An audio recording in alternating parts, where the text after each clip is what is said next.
Hello, welcome, and thank you for joining us. This is the Turn 4 Podcast, episode 83. If this is your first time listening, welcome. If you're a regular listener, welcome back. This podcast comes from two lifelong fans of IndyCar and other forms of motorsport. But before we get started, I got to introduce you to my co-host, Tim Reiner. Hey, Timmy. Hello, Dan. How are you? I'm excellent. How are you? I'm good. I'm trying to figure out this smirk or whatever it is that you got going on there. Well, we were talking about bloopers. I was waiting for a blooper to come on, so that's what my smirk was. To my knowledge, that I can remember, we've only had two intro bloopers, and one was the last podcast, and one was a long time ago. Yeah. Otherwise, we don't even edit. Like, this is raw. We only edited one episode, and we don't have to talk about that one. Yeah, that was a lot of effort gone into that one. That wasn't an interview. Yeah. You and I, we've never had to edit. No. I used to spend a lot of time taking out the ums in the beginning, and then we kind of figured it out a little bit. We don't it anymore. Yeah, we don't. We just go with the flow. Yeah, I like it. Yeah. So that's good.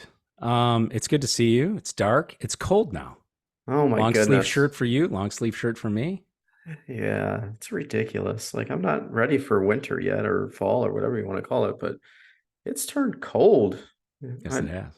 You can see why racing is starting to wind down here in the States a little bit, because it's chilly. I guess if you go south, it's not too bad, but we live in the Great White North, so we're just putting up with it right now. The upper Midwest. It's 38 degrees when I left the house this morning for a meeting. That's crazy. What is that in Celsius, by the way? I came back in the house. It's almost 1, right? It's got to be like 1 or 2 degrees, 4 degrees maybe. Yeah. I came back in the house to grab a jacket just in case, just because I don't wear them in the car. I just leave them in the car. So you got to wear a vest. That's the thing. Like, I always wear like vest. I didn't grab it. You're right. You're absolutely right. I do that too, but I didn't grab one, and I didn't want to have to go all the way back in. My car was literally running at the end of the driveway, and I'm like, I'll be right back. It's cold. Yeah. So I came back. Good. Yeah. But we're getting into some F1 today, just because because it's the off season, Timmy, right? It's IndyCar off season. Formula One is going to continue on through a good portion of the month of November. NASCAR will be in there too. I didn't add any NASCAR news here, but the Roval was this past weekend. Yes, it was at Charlotte. I watched a little bit of that at the very end. Maybe 4 laps of that. Yeah, AJ Allmendinger won that. I have no interest. I didn't watch that. I watched like earlier parts of it. I didn't like that. No, he won. Yeah, I know. Good for him, AJ. Former Champ Car driver, winner. Mm-hmm. So he with Forsyth, right? He was a teammate to Paul Tracy. Yeah, I think so at the time. Yeah, I think so. Yeah, there you go. We'll get fact checked. It's okay. I don't mind it. Yeah, it's fine. So as we said, dipping our toes into the IndyCar off season, which requires us to take a look at Formula One. Try to make some interest out of Formula One, see what's happening. This time it's the Qatar Grand Prix that also featured the 4th of 6 total sprint races. Are we allowed to call them races? They got race in the name, so I guess we have to. Hope, right? Yeah. So, hell, here's the deal. I'm going to call it a race.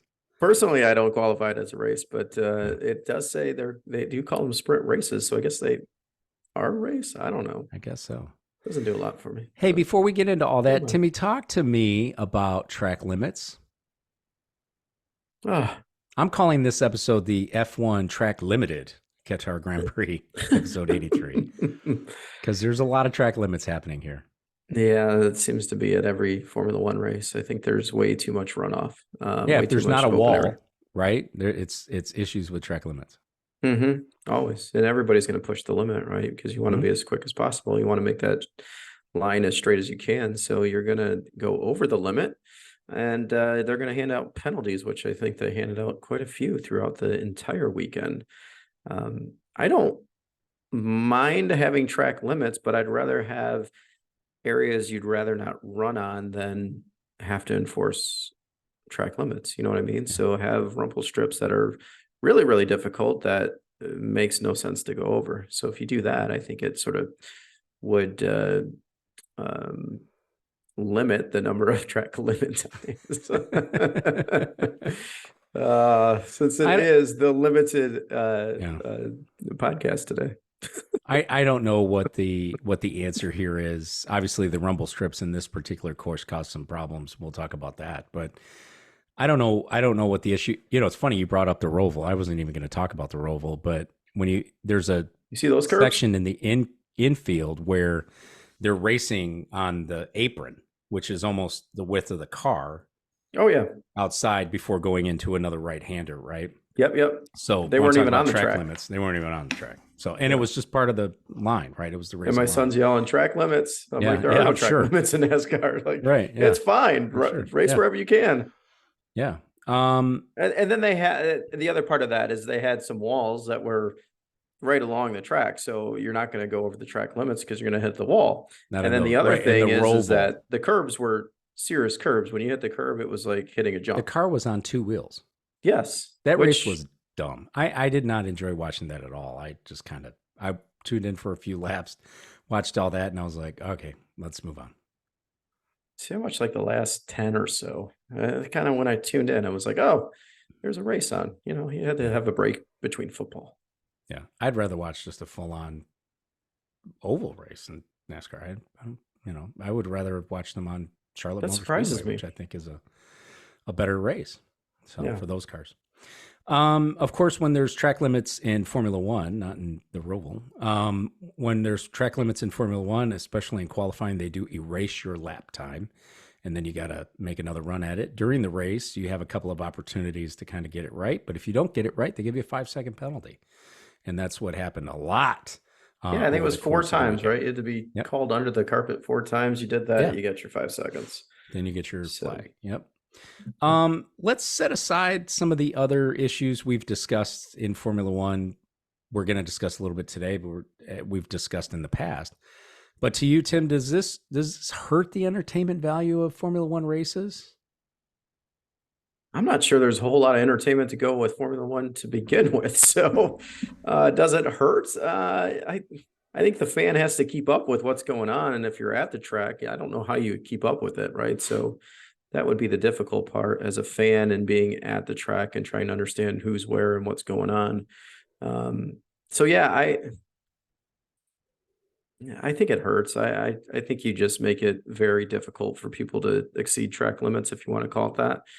And that's the route you go. So I think some of these newer tracks that have huge runoff areas, and obviously safety is key, right? And that's the whole reason they do it. So then you got to find a different way to sort of penalize these folks. So you put in bigger rumble strips or curbs, what have you. But I think that impacts MotoGP or whatever other racing that happens at these circuits, that you can't do that and have them permanent because, you could sacrifice safety for some other the two-wheel activity. So I think it's a delicate balance. I don't think most fans enjoy a penalty driven or a penalty stricken race where people are having to serve, the 5 seconds, or they get it deducted from the end of the race, depending on how you take it. I don't like it. It doesn't do anything for me. I think there's a way to police it if it's egregious. And to me, these track limit penalties that you see in Formula One right now, to me, are not egregious, right? They're using every limit of the track. And here's the thing: at some point, if you just allow it, right? If you just allow it, the engineers are going to self-police this at some point. You have to stay off the curb on lap 9, right? Or on turn 9, because they're going to see through the data that there's some problems with the car, right? There's a center of pressure issue. There's a potential with the underfloor, whatever it is. At some point, it's going to self-police itself, right? And that's where that is. I think, getting all 4 wheels just over that white line, to me, there's no advantage if everyone's doing it. And if everyone's doing it, like I said, at some point it's going to self-police itself, because is it the fastest way around? Sometimes, but we see that a lot in Formula One. If they hit it just wrong, they're bottoming out, and they're, especially with these cars now where all that downforce is coming from underneath, they're bottoming and they're losing their downforce. So they're kind of out of control for a little bit. It's not going to be the best way around. I say just let them do it. I really do. I say just let them do it, because these 5 seconds and then, the erase lap times in qualifying, I think it is just horrible. I talk Hmm. about the entertainment value, and let's face it, over the last 2 seasons, the entertainment value in Formula One is not great. No. It was a little bit better last year. It's not great this year. Mm-mm. And they've No, already not at seen all. it in social media mentions that are not as positive as they have been in the past. There's a lot of things. So to me, I look at it like, I don't really know that this is worth it. I get what you're trying to do, but I think you've taken it overboard.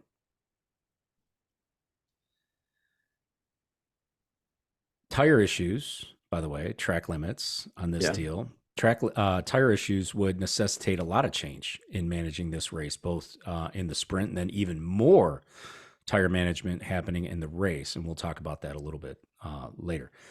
Prior to the sprint qualifying, the teams were given 20 minutes of running to acclimate to new track limits at turns 12 and 13. Apparently, the profiling of these curbs used at this revised circuit, they did not run this last year. It's a total repave. It's a complete, rebuild.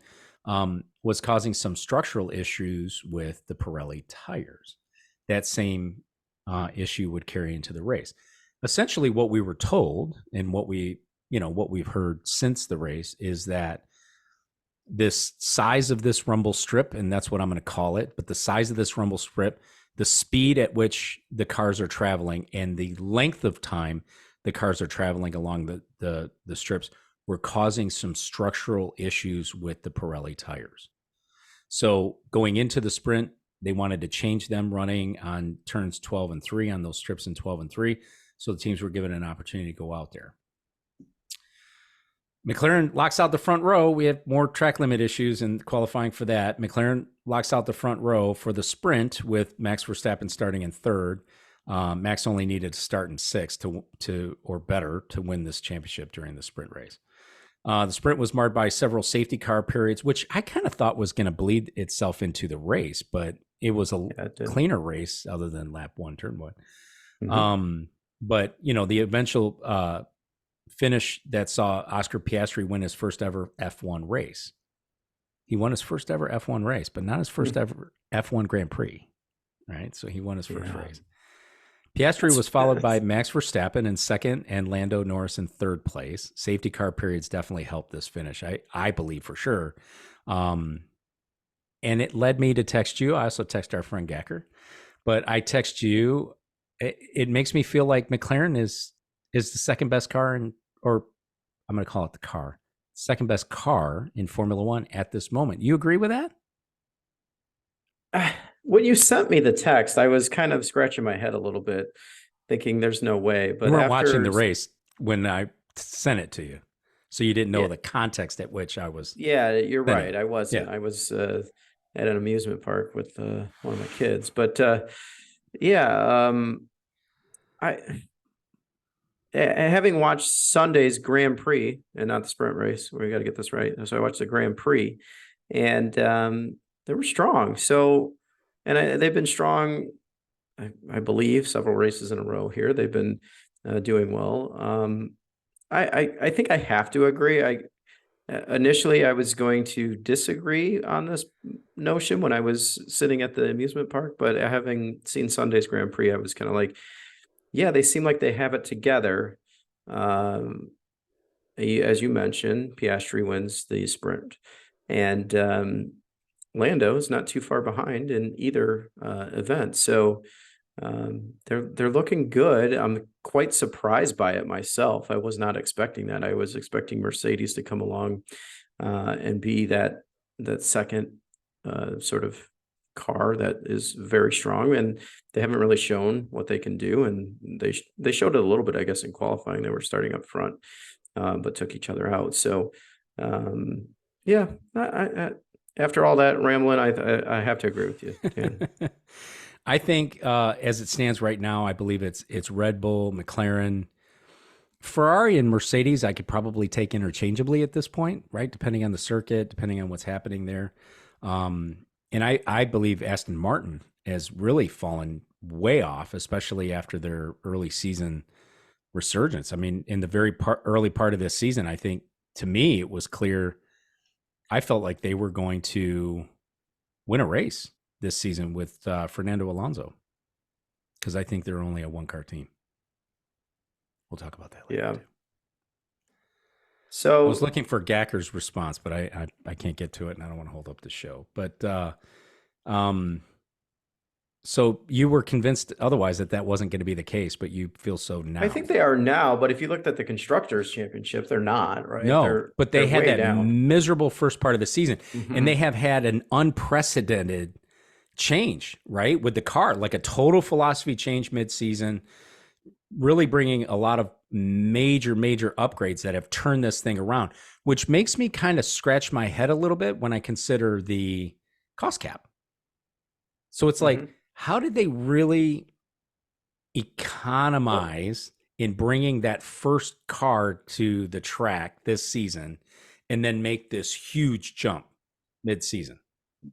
Well, if you recall from the beginning of the season, Zach Brown had said, we're not going to be competitive. No, we're going to be bad. Yep. We have not made all the changes that we need to make to this car to get it to where it needs to be competitive. So I think it wasn't that they're using more budget or they're using budget more in the season. I think it's just their timeline for development just fell into the season, and it didn't happen at the beginning. If they would have came out strong to begin with, I think it's just a production issue, if you want to call it that, and getting R&D done and then getting it into the wind tunnel and then getting it made and bolted on the car, if you will. Yeah. Yeah, I agree with that. We knew that they were going to be bad to begin with, but when they said they had massive upgrades and what they were doing to bring upgrades to the car later in the season, I don't think anybody would have expected this. Yeah. But you look at the Constructors Championship, they're fifth. Right. So they're all behind Mercedes, Ferrari, and Aston Martin in that sort of, realm of things. Are you looking at it? How many points behind Aston Martin are they? They are 11 points behind Aston Martin. Yeah, they'll get Aston Martin, no problem. Yeah, so it's 219 for McLaren and 230 for Aston Martin. And then you jump up almost to Ferrari. They're almost at 300 at 298. And then you got Mercedes at 326. And then you got Red Bull at, 1,000. A gazillion. Yeah. Like I mentioned, Oscar Piastri gets his first win in Formula One in this sprint race.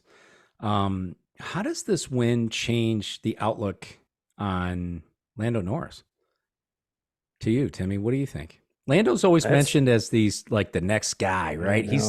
He's attached to all the major contracts. He's going to Red Bull. He's going to Mercedes. He's going to Ferrari. He's attached to all that. Everybody likes him. I think it just shows how good Oscar Piastri is and why, Zach did what he did to get him, right? And which I think you're going to talk about a little bit. So I think it people have to be looking at Lando in a different light, going, maybe he's not as good as we thought he is, or he's good, but maybe Oscar's just better and has more talent. I've been a little shocked by that. And I have a son who's a huge Lando fan, and I joke with him and tell him that Lando's washed, given Piastri's sort of dominance over him as of late. And we get a good chuckle out of it. And that's all it is joking around. Definitely not washed by any means, but he's definitely being out driven by his teammate. He's being outdriven by his current teammate, who's a rookie. Let's not forget that. This is his first season. Yeah. That's he big. Also, right? Daniel Ricciardo, who was paid to go home from this team, has a win in this team with Lando as his teammate. Yeah. Look at that. I'm not suggesting he's overrated. I just want to put that out there. I think he's very, very good, but let's pump the brakes on the, you know what I mean? He's the next best. It's Max and Lando and then everybody, right? It's kind of like, let's just pump the brakes on that.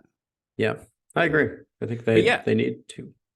Yeah, like you mentioned, I mean, you might recall that Piastri was an Alpine Academy driver. Alpine fully expected Piastri to step into that seat, which is now occupied by Pierre Gasly. And he was poached by McLaren. Does that sound familiar to anybody? causing a lot of consternation at Alpine. Nonetheless, and I think this is great, right? Great learning. It's a best practice as far as I'm concerned. F1 has a contract review board that decided that Piastri had a contract with Alpine, but it was a contract that allowed him to go to McLaren when McLaren offered him this drive. So clearly McLaren knew what they were doing when they did this, because they paid Daniel Ricciardo probably $20 million to go home. And they brought this young guy in and took a big chance on him, put him next to another young guy. And it seems to be paying off. It seems to be paying off for both of them. I mean, they're both, since the major upgrades, and I believe it was Austria, they've been on a tear. They will exceed Aston, I believe. And we'll see what happens from there. Yeah, they may have a chance to catch well, I don't know. That's late in the season. That's a big gap. 5 races left. Yeah. Yeah, no, are they 71 points, something like that behind. So 71 points behind who? Mercedes? Yeah, Ferrari. Ferrari's 298. I don't think my math's right on that, but they're not too far off. Yeah. Max Verstappen sealed his 3rd championship in as many years with his 3rd place finish. And he does this with 5 races to go. We know it's kind of a drag already this season. We know who's going to win generally. So does this really change? Do you think this changes viewership, Tim? I think so. I think I'm still going to watch. It isn't going to change anything for me. But do you think, like the Drive to Survive people, do you think that they're kind of going to get bored with it and turned off by it? Yeah, I'm not sure the Drive to Survive people even watched the regular races. A lot of them don't. Yeah, I don't think they're surviving the races by any means. I don't even think they're tuning in. A big portion of them, I believe. But anyway, I think it's going to hurt viewership a little bit. I'm interested to see what happens in Austin this year. We were there last year, and what attendance looks like. Maybe it's already all sold out. It's going to be massive, I'm sure. Yeah, but from a TV viewership, I think people are going to tune out. I think you're going to get a big viewership for Vegas, I believe, just because it's Vegas. But it's really at a weird time slot for us. That's what I was going to say. Are you? Because, I mean, right? We're very East Coast sort of biased because we live Eastern time zone. Yeah. But the population center is east of the Mississippi. So your bigger viewership really is east of the Mississippi. Yeah. And it's going to be very late for us at that point. It's going to be like 90s Formula One. Remember that? Yeah. When Formula One was on at midnight, 1 o'clock. Oh, yeah. In the 90s. I remember staying up watching some of that stuff. Me too. Then. I used to drive home my girlfriend, who is now my bride, and come home and watch Formula One racing after doing that. That's pretty cool. So yeah, the funny thing is that you talk about viewership.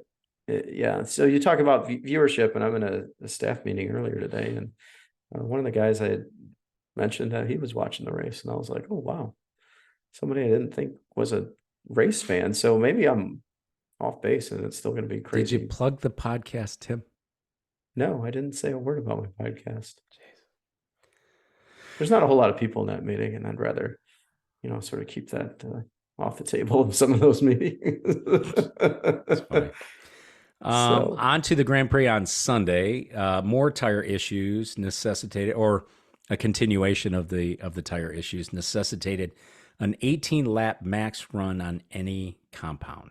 This essentially put the field on a minimum 3-stop strategy.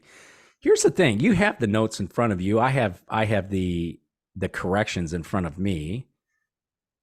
I wanted to say that this race was boring in the beginning when I put the notes together, but kind of like in hindsight, I would almost say that this 18-lap minimum or maximum run maybe goosed it up a little bit. Am I off base with that? No, I think it did. Just because you got to get in and out, you got to have clean pit stops. It changes some strategy a little bit because normally you're on these long runs. Yeah, the strategy is you're going full out because I have to stop no matter what. Right? So you might as well burn them up. Yeah. And get through as quickly as possible. Yeah. So what you have, 4 sprint races, if you will, in this. You call it 3 sprint race, 4 if you got from pit stop to pit stop to the end. Yeah, I don't like the mandatory stops. I think that's part of the whole strategy here is that, yeah, we know there's an issue. You guys push it as far as you want.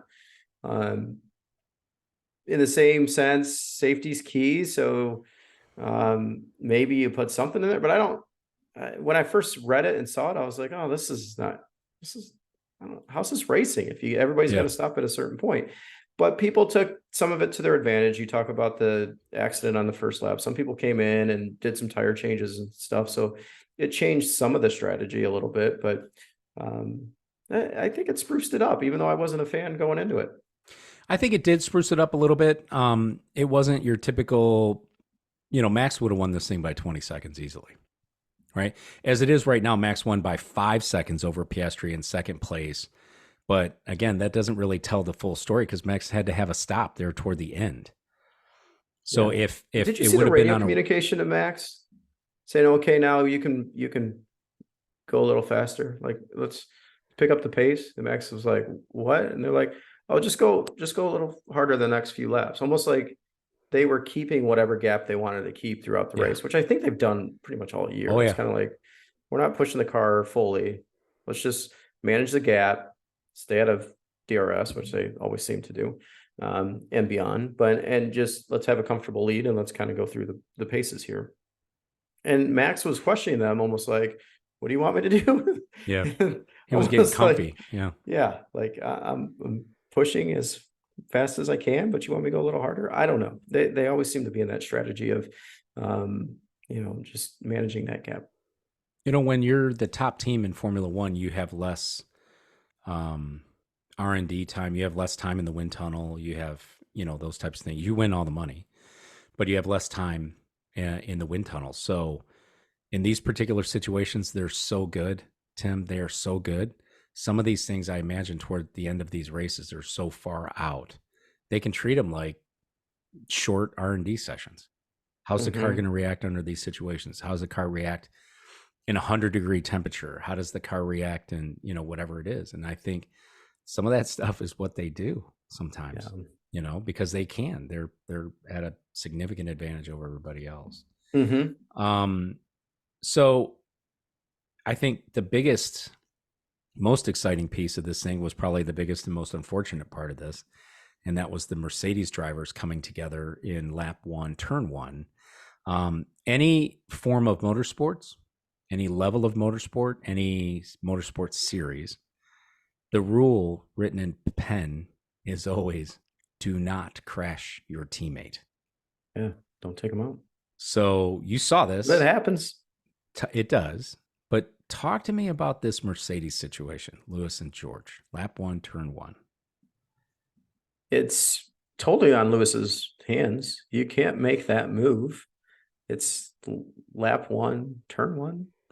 And you're trying to go around the outside. You don't leave it. I mean, it was right there. Yeah. Yeah. You don't even leave enough room for your teammate to get through when he's battling as well. So you got almost 3 cars going into turn 1 and you pinch him. Right. And when you pinch a car like that, you're going to get hit. And when you get hit, you're going to spin out. And unfortunately, your teammate spins out as well and has to go in the pits and get some new tires and check the car over. Luckily, George's car was not severely damaged. Which was amazing to me. That he survived with no damage. I really would have expected at some point he would have had to retire the car from damage. Yeah, you would have thought the left front would have had a bent suspension arm piece or something, but it didn't. In the beginning, I think the TV people, right, the announcers believed that was on Lewis. I think in the very beginning, Lewis thought it was George and George thought it was Lewis. And George was really defending his position there, but he was also on track, so you could hear his onboard radio.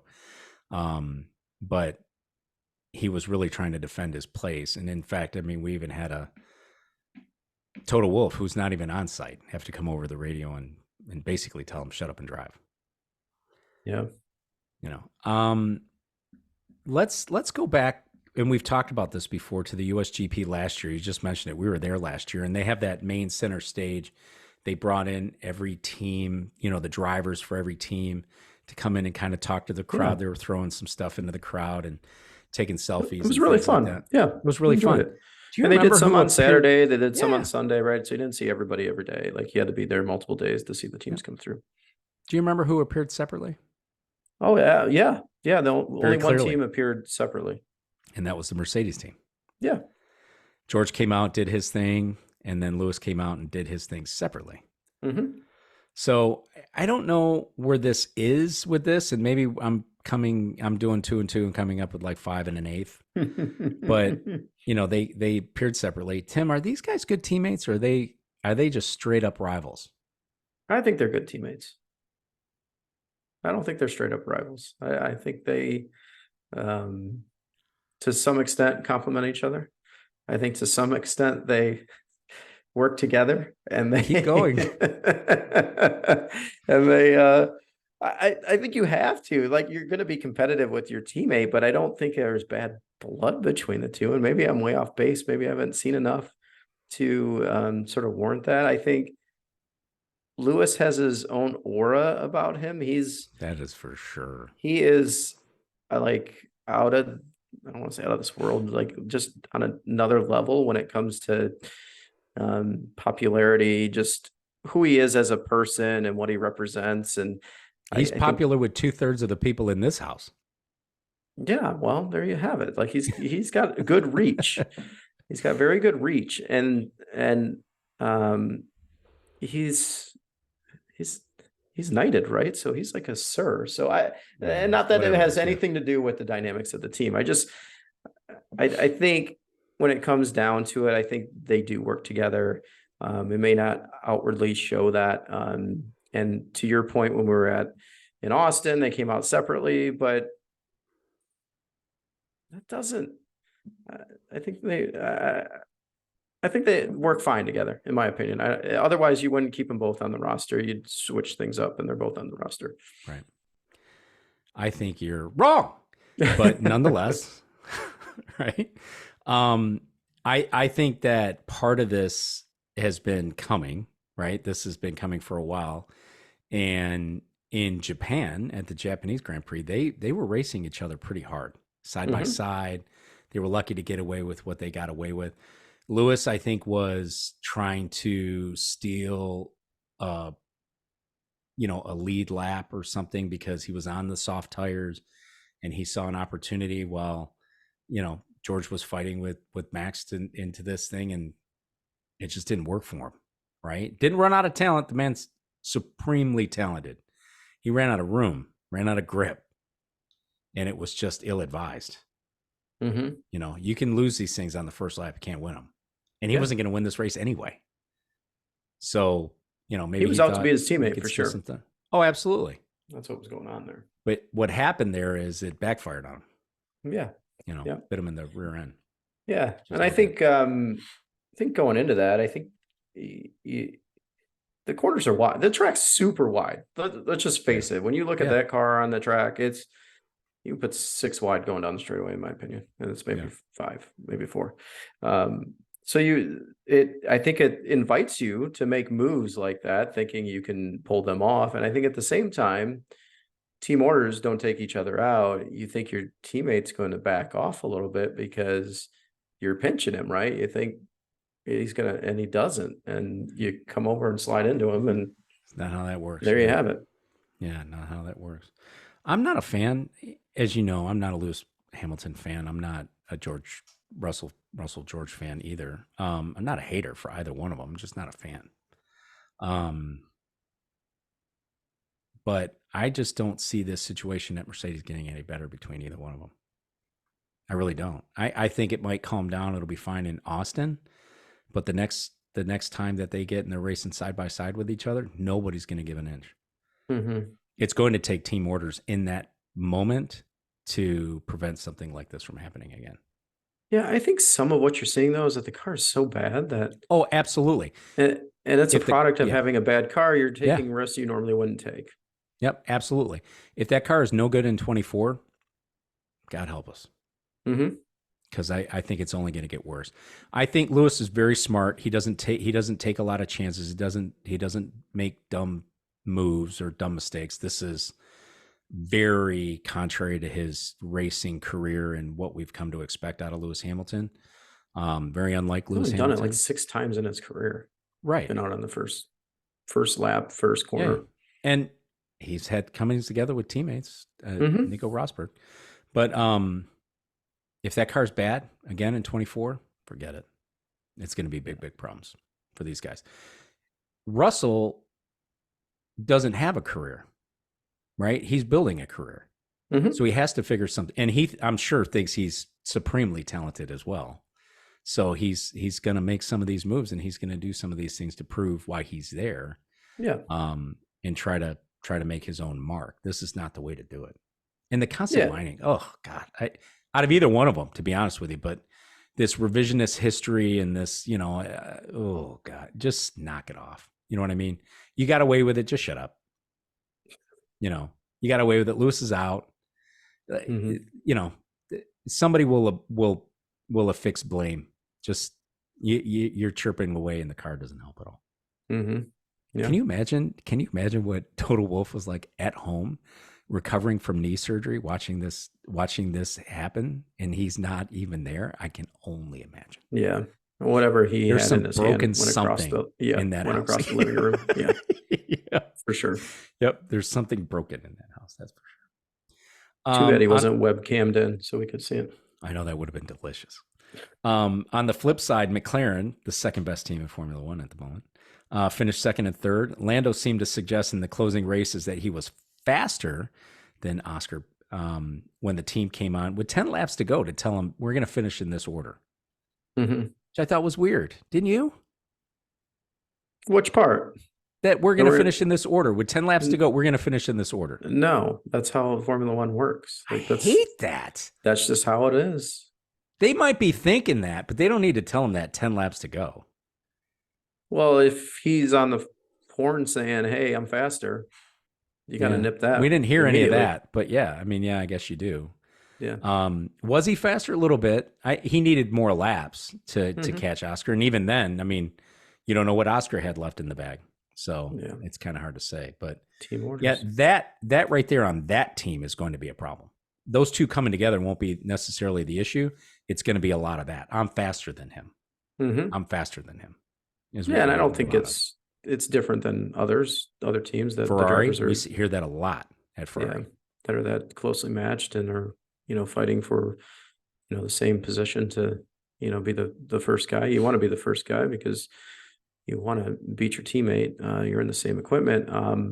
But I think the other thing on that is, I think it's not just where you finish, right? I think the engineers and through the telematics kind of know who's faster and where each driver's faster. So it's not a matter of where you finish. I think it's the data that really speaks volumes of who's better and who's not better in that particular car with that particular setup. I think they have I feel like they have a constant race simulation going on in the background anyway. So they kind of know what's happening and what to expect. Right. I think they kind of know. And, based on certain analytics, I think they know what's happening. Yeah. And speaking of that, I think it's very interesting. Some of the comments you get from the announcers, I think we were 3 laps in and they were talking about how the race is for second. They're already calling the race to Max Verstappen with 3 laps down or whatever it was, whenever they went back to green, because I know there's some yellow. I think there was 1 million people watching on ESPN that all said the race is for second.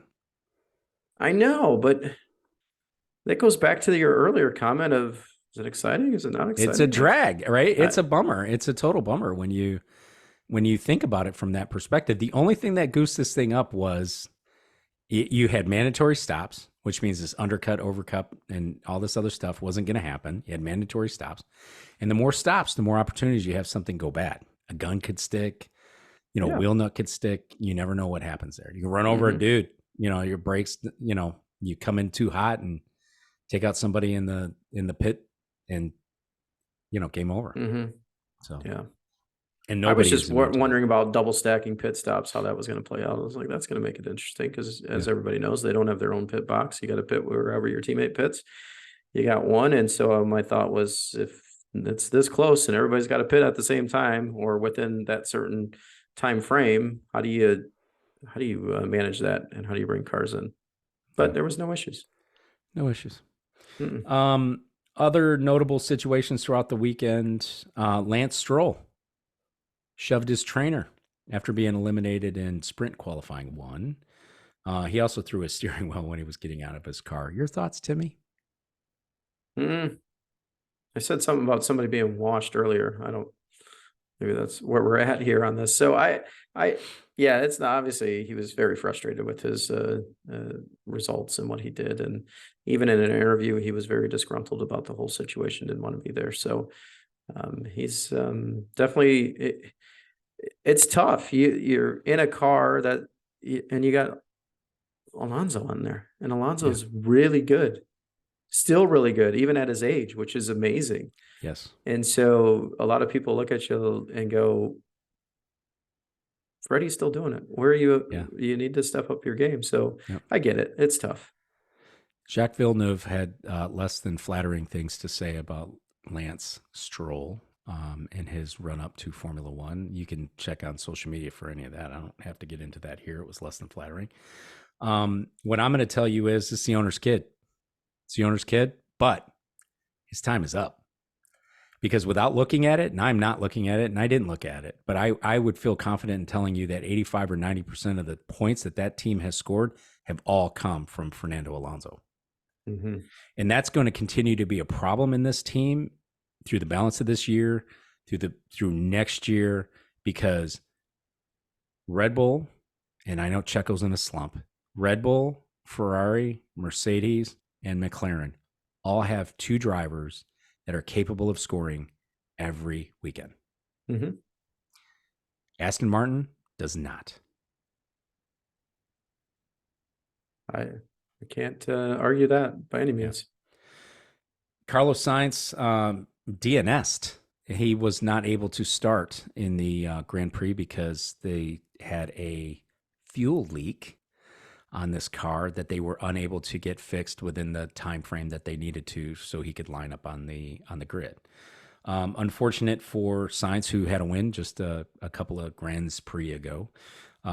He is not the number one driver on this team, but he is leading the number one driver on this team by 8 points, even after not starting this race.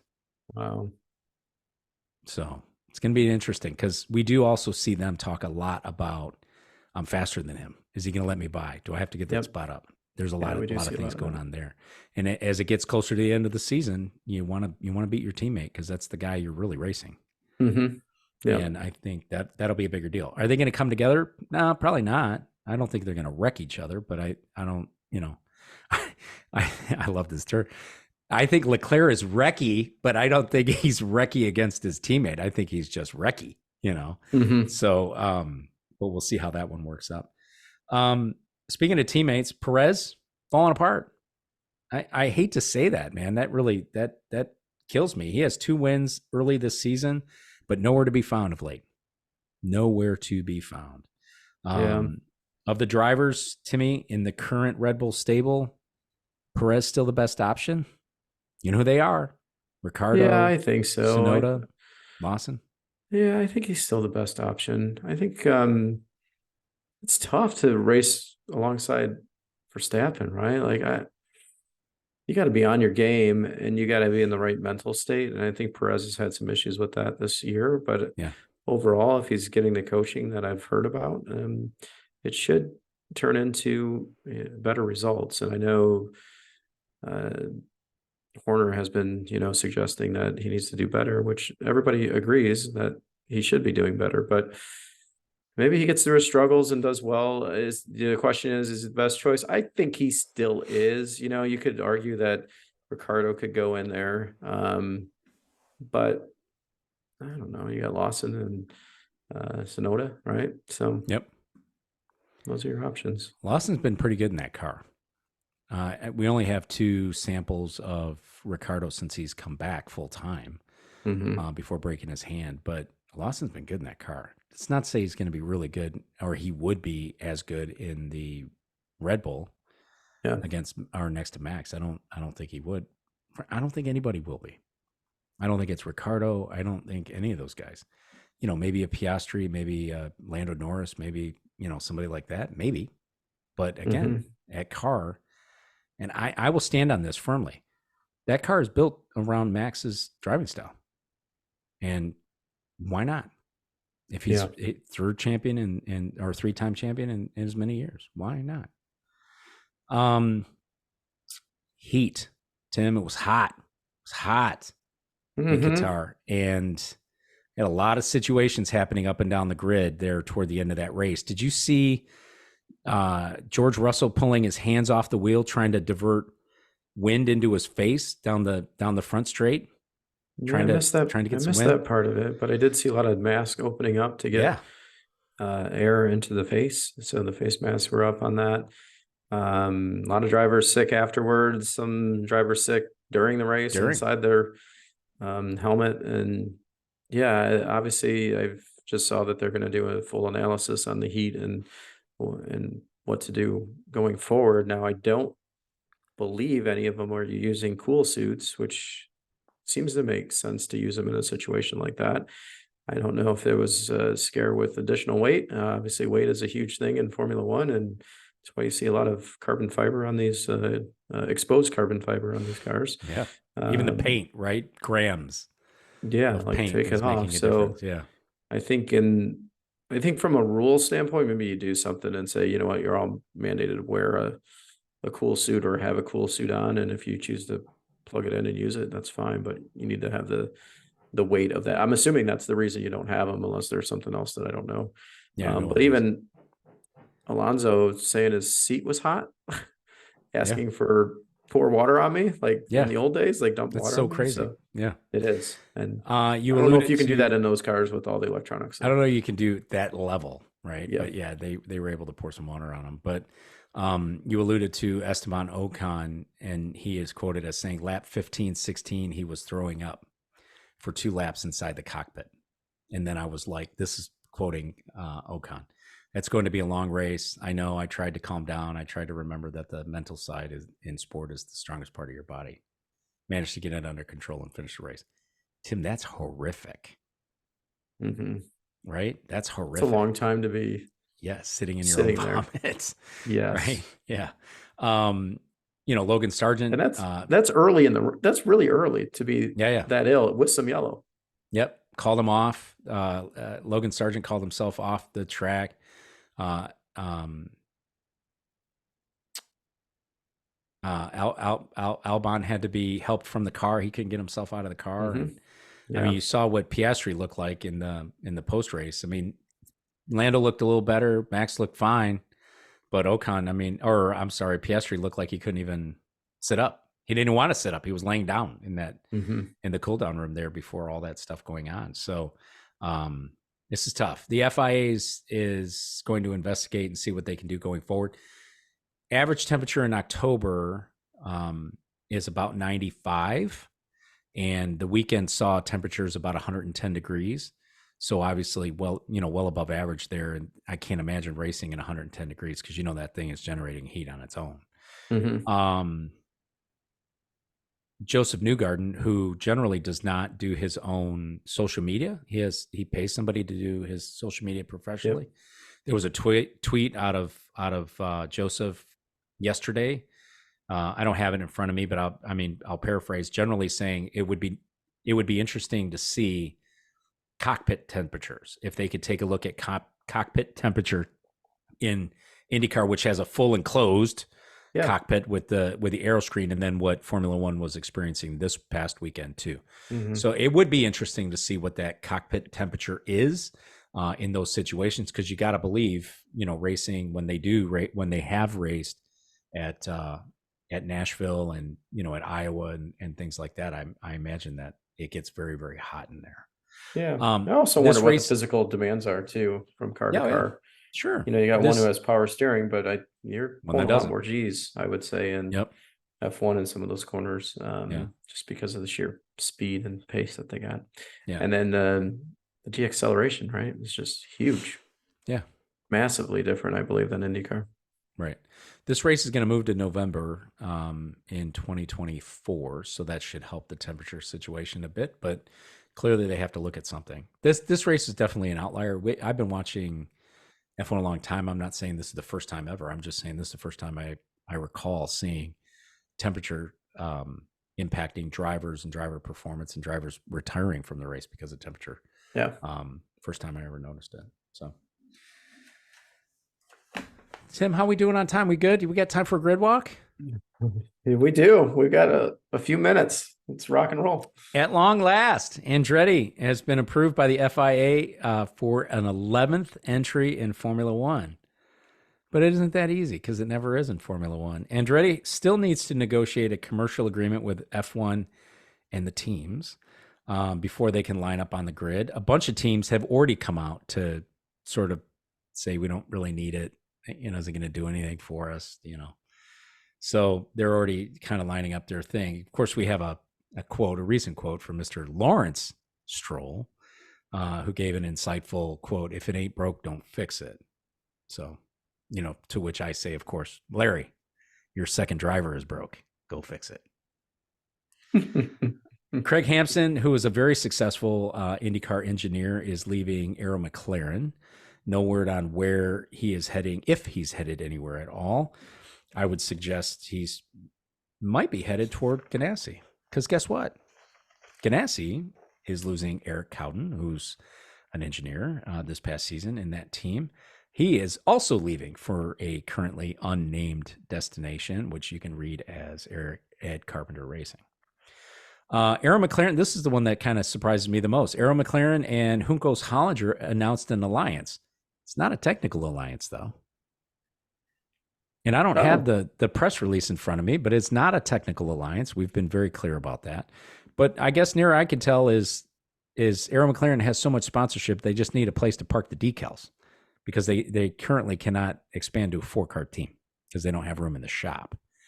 I don't know what the purpose of this statement, putting it out at this point. Maybe it just helps Juncos Hollinger continue their search for sponsorship and being able to line up in 24 because that's not confirmed yet. Mm-hmm. So something going on there.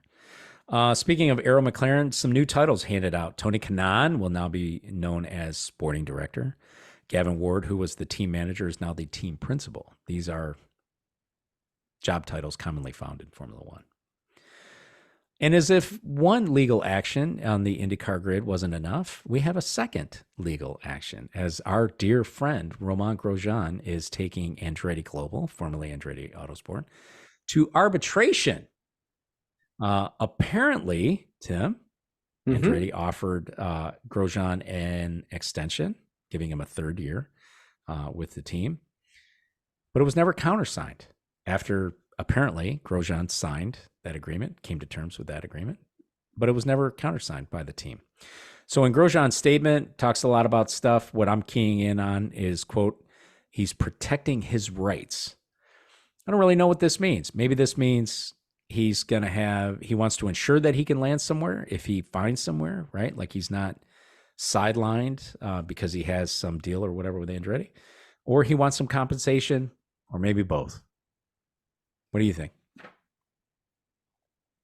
I think it's got to be compensation for sure. You sign an agreement, and I think that's the situation. You agreed at some point verbally that you're going to enter into this, and then you get the rug pulled out from underneath you. So I don't think him signing it and them not signing it puts him in a situation that he wouldn't be able to drive for somebody else. Right. So he kind of needs a little bit of compensation maybe, but also he needs a full release so he can, if he finds a place to race, he can race. Yeah. Finally, Meyer Shank Racing announced that they're pausing their IMSA program, which is sad to me, Tim, because that's where this team got started. They are pausing their IMSA program. They're unable to continue with the Acura program, the Acura factory program that they had carried for many years. That entry will now find its way to an expanded Wayne Taylor Racing with Andretti Autosport. Mm-hmm. I'm thoroughly convinced, though, Tim, that the cheating scandal after the Daytona 24 of this year is what 100% led to this situation. Acura not inviting them back. You agree? 110% on my side. Yep. Agree. Yeah. Kind of a drag, dude. right? I hate to see that. I hate to see that for that team. Um, but I guess Lessons learned, I guess, right? You got to catches up do to him. better. Now he's got to be if he doesn't find a factory effort and he wants to go back to IMSA, he's going to have to be a customer team, which means he's got to find the sponsorship. He's going to have to pay to participate instead of being paid to participate. Yeah. They've, besides the scandal, they've had a lot of victories. They've done really well. So they're able to come through. So if somebody's willing to take a risk on them again, then we'll see. Take a shot, give them a chance to do better. We'll see. Yep. But yeah, definitely a shame. Sorry to hear that. Maybe they'll put a little more focus in IndyCar. Maybe they'll do better in there when it comes to results, because they were nowhere to be found this past season. So even with their a lot of driver alliance. lineup changes and everything else. So we'll see what comes out of that. So you take the best of the best from IMSA, bring it over to IndyCar. You try to keep some people on board because they're top notch, and see what comes out of it. Yeah. There's definitely more news out there. We didn't talk about, we have some more details about Pelot's situation, his legal situation with Arrow McLaren and McLaren Formula One. We didn't talk about that. And, there's some other IndyCar. There's a lot of breakouts of why they feel they're owed what they're owed. And read a lot of that. So it's interesting how that's, going to go, and what's going to come out of that, and how that impacts future deals with drivers, and what sort of happens in IndyCar when it comes to the legal aspect of contracts and all whatnot. It seems like more and more there's more situations of people with heartache, and lawyers being involved because of it. It's a lot more than what I was going to talk about, and the reason why I was saying it is because we have a guest. I'm not going to tell you who, but we have a guest during our next show, which will go live October 23rd after this show, because we're not insiders, right? We used to make it a point to stress that we have an insider. It's going to be a guest on our next show, so we can save some of these nuggets from the Pelot situation and how that breakdown works out, which I patently disagree with most of it, but that's what we're going to do. So stay tuned. You'll see who it is. We'll post it definitely on social media as it gets a little bit closer. And we appreciate you tuning in here. Our first primarily F1 podcast of the season, 2023. In a long time. Yeah, it's been a while. Timmy, that's all I got. Same here. Good to see you. It's good to see you. It's good to be seen, as always. And thanks for listening. Yeah. Check us out on social media. Make sure you engage with us. Send us your comments at the YouTube or on Twitter, or the platform formerly known as Twitter, whatever we call that thing, Instagram, and everything else. So we look forward to it. Yeah. We'll see you in a couple of weeks. Thanks for listening, everybody. Take care.